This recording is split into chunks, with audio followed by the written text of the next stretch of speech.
After the Utah Mammoth NHL team posted a Pride Month version of its logo on social media, Utah Republican Representative Trevor Lee, who is the author of the state's ban on pride flags in schools and at public buildings, went ballistic, threatening what he called significant legislation to push back against woke groups.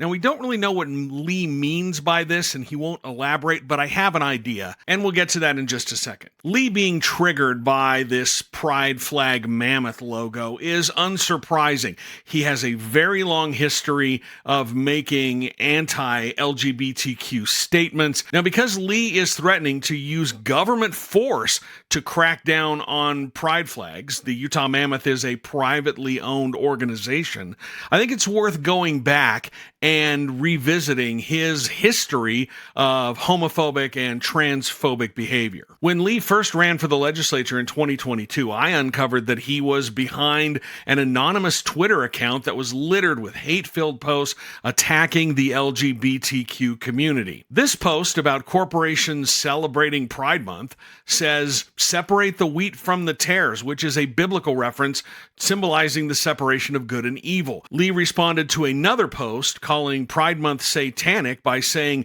"Gosh, this is amazing." That's just a taste of the stuff Lee was posting on this account. He deleted it almost immediately after I contacted him about it. But that's not all. In 2022, he used a transphobic slur to mock Governor Spencer Cox when he was a guest on a conservative podcast. In 2023, Lee helped lead a legislative jihad against the Utah Transit Authority because they dared to have a pride-themed bus. Last month, you may remember that Salt Lake City drove a truck through the giant loophole in Lee's pride flag ban law. They adopted 3 new official flags simply by slapping the sago lily symbol from the existing city flag onto a pride flag, a transgender visibility flag, and a flag celebrating Juneteenth. And that's all legal under HB 77, which is the pride flag ban. Here's what I think Lee means by threatening significant legislation. In March, I published video of Lee speaking to an online meeting of the far-right group Utah Citizens for the Constitution. And during that meeting, he threatened to expand HB 77, his pride flag ban,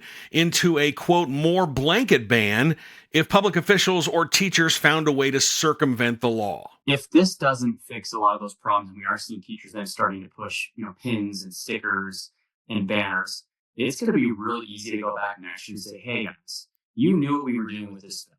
You knew what we were trying. There are obviously certain political flags that have been worse than others as pertains to kids feeling uncomfortable in the schools. And it'll be really easy to go back next year and just make a more blanket ban on other items if we can't get this done through just the flag. The flag is a big one, and it's an easy one to do.